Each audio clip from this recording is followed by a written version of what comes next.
Well, haven't really done much updates on anything new around the farm. I've had a lot going on the last 6 months. YouTube's kind of been the tail end of my time, and I haven't been able to do much with it. But an update, I got almost 70 hours on the TYM 574. It's doing great, love it. Picked up a new Brushog, a 6-foot TRI, which is a Tennessee River Implement Manufacturing 6-foot Brushog. I picked it up at a local implement dealer about 45 minutes from my house. I love it so far. It's a pretty well built Brushog, very reasonably priced, and it fits perfect behind this TYM 574. I know I could run up to a 7-foot on this TYM, but I'm not interested in lugging 7 feet of a Brushog on these hills. But that 6-footer fits just about perfect right behind it. This was very easy to get hooked up.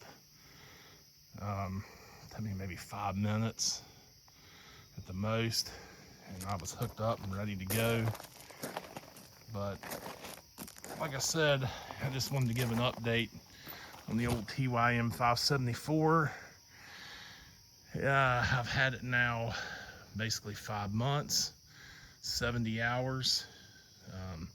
Just now getting to put it to the test with field work, like with the Brushog, because all winter I pretty much just had a scraper blade, and of course I've used the grapple. But so far, even on these hills, the R14 tires are holding up pretty well. I mean, I can't really complain. So, we'll give it some more time and we'll see. I'll be getting some footage of me out here brush hogging with it. I can tell you one thing, I'm sure loving the heat and the air in that cab. Stay tuned and I'll get some more. All right, before I start brush hogging, I'm gonna show you how to turn the PTO on this TYM 574. A lot of people I've seen online is confused about it and how it works. If you can see, there's the RPM gauge. You want to go about 1,000 RPMs, 1,500, somewhere in there. You'll turn, you got your manual.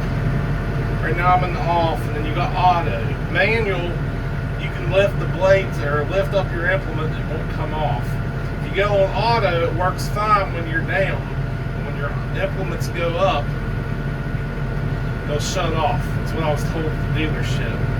So I'm gonna come over here, I'm gonna get manual, and I'm gonna push in my PTO, make sure that I got my implement down a little bit, and I'll push in my PTO. Hear it kick in. So there's my brush hogs now turning. Next, before I go to start actually brush hogging, I'm gonna turn my RPMs up. Just told you want to get up there about 2,500. And you're good to go. It's right now, just brush hog this pass right in front of me. This hill's no joke. It may not look like it, but man, it's pretty daggone steep. So 4-wheel drive's a must. I can tell you this TYM 574, it handles this 6-foot brush hog on this hill, no problem. So I've been very impressed. So now I'm gonna go down and we'll continue mowing. All right, so I just got done doing some brush hogging. I showed you in the other clips.